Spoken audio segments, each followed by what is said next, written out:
तो चलिए अब हम बढ़ते हैं अपने 80% रोल की तरफ। तो आज का मेरा टॉपिक है कोलेस्ट्रॉल पर।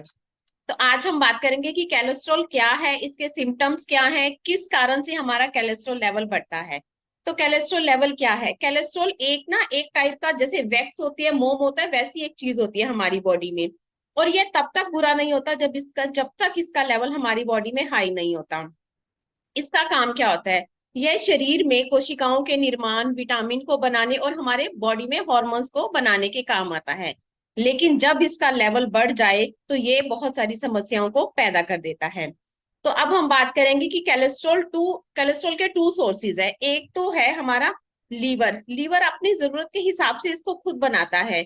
और दूसरा इसका सोर्स है कि ये हमें एनिमल्स से मिलता है, एनिमल फूड से मिलता है या हमें डेयरी प्रोडक्ट से मिलता है। कुछ फूड में भी saturated fat and trans fat होता है जो हमारी बॉडी में कोलेस्ट्रॉल लेवल को बढ़ा देता है।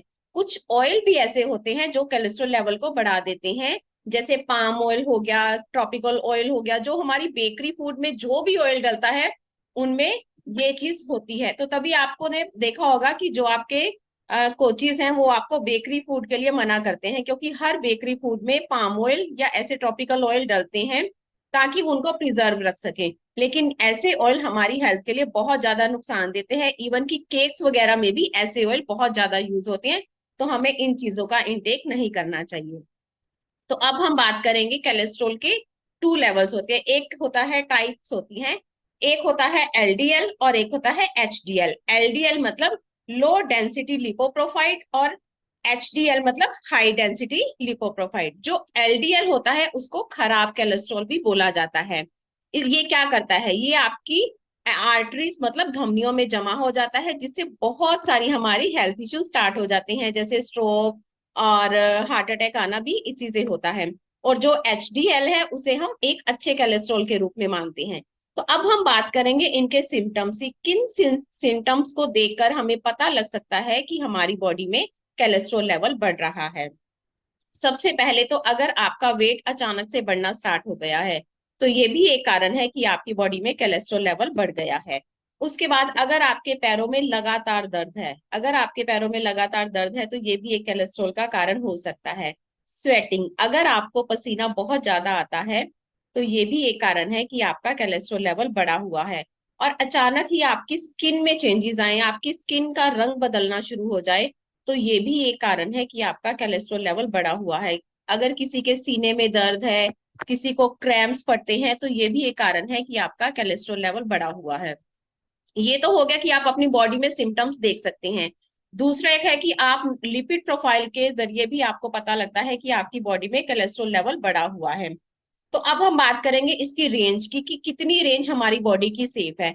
अगर ये 100 से 129 mg तक है तो ये बिल्कुल सेफ रेंज है। लेकिन जो हार्ट पेशेंट है उनके लिए भी ये सेफ रेंज नहीं है, उनके लिए बॉर्डर लाइन स्टार्ट हो जाती है। उसके बाद 130 से 149, अगर 130 से 159 तक की रेंज है तो इसका मतलब आपको अपनी हेल्थ के बारे में सोचने की जरूरत है, क्योंकि ये बॉर्डर लाइन माना गया है।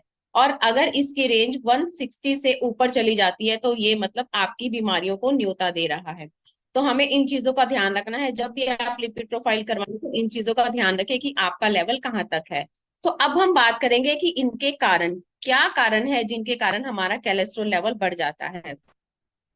सबसे बड़ा कारण है आजकल के टाइम में स्ट्रेस, तनाव। अगर आप बहुत ज्यादा एक्सेस में तनाव ले रही हैं, तो बहुत ज्यादा टेंशन ले रही हैं, छोटी छोटी चीजों के बारे में बहुत सोचते हैं, एक्सेस में टेंशन लेते हैं, तो ये भी आपके कोलेस्ट्रॉल लेवल को आपकी बॉडी में बढ़ा देता है।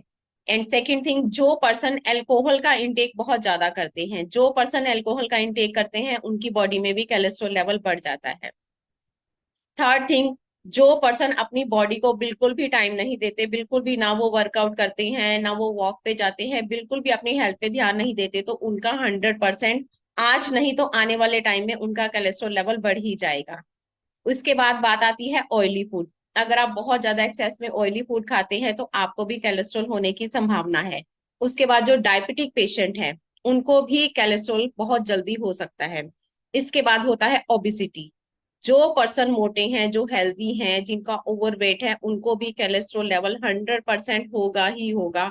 और जो टू मच कार्ब्स का इंटेक करते हैं, जो बहुत ज्यादा कार्ब्स लेते हैं, प्रोटीन फाइबर का इंटेक कम करते हैं, कार्ब्स ज्यादा लेते हैं, उनका भी कोलेस्ट्रॉल लेवल बढ़ जाता है।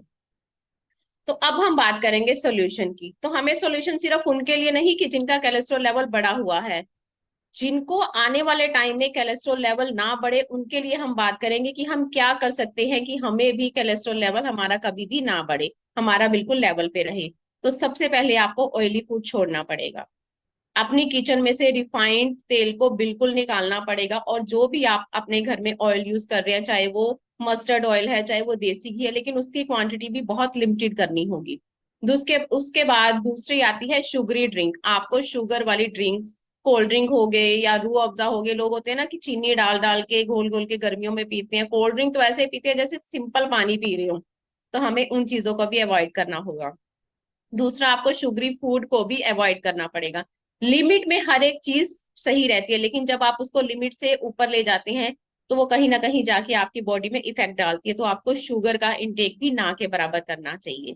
उसके बाद अवॉइड बेकरी आइटम्स। मैंने आपको पहले भी बताया है कि बेकरी आइटम चाहे कोई भी है, अगर आप ये भी कहते हो ना कि हम आटा बिस्किट खा रहे हैं बेकरी के हैं वो ठीक है, लेकिन आपको नहीं पता कि आप इसमें सिर्फ आटा ही है, लेकिन उसको प्रिजर्व करने के लिए उन्होंने किस किस चीज का इस्तेमाल किया है, उन्होंने उसमें कौन सा ऑयल डाला है आपको नहीं पता।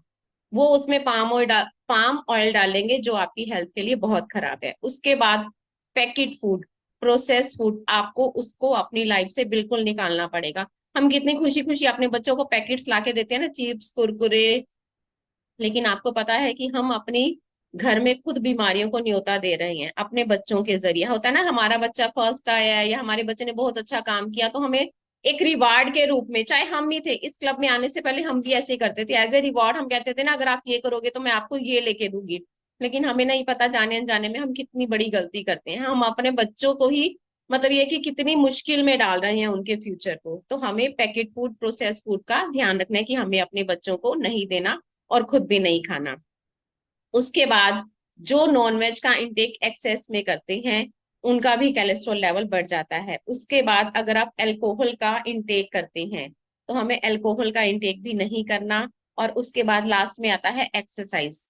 एक्सरसाइज का माना 20% रोल है, लेकिन ये भी बहुत इंपॉर्टेंट रोल प्ले करता है। अगर आप एक्सरसाइज नहीं कर सकते, आपकी बॉडी अलो नहीं करती या आपके पास टाइम नहीं है, तो आप 10 से 15 मिनट वॉक तो कर सकते हैं ना अपने शरीर के लिए।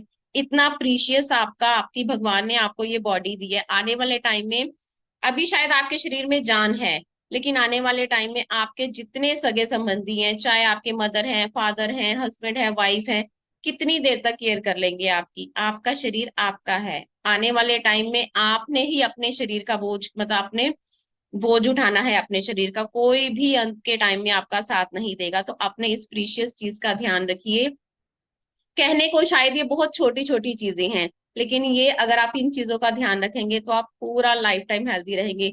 ये हम जब ऑयली फूड खाते हैं या बाजार का खाते हैं या पैकेट खाते हैं, इनका टेस्ट कितनी देर का है? सिर्फ 2 से 3 मिनट का। तो क्या हम इन्हें छोड़ नहीं सकते? इस 2-3 मिनट के टेस्ट के लिए हम अपनी पूरी हेल्थ को खराब कर लेते हैं, है ना? तो हमें और क्या करना चाहिए? हमें फाइबर का इंटेक बढ़ाना चाहिए। फाइबर का इंटेक कैसे बढ़ा सकते हैं?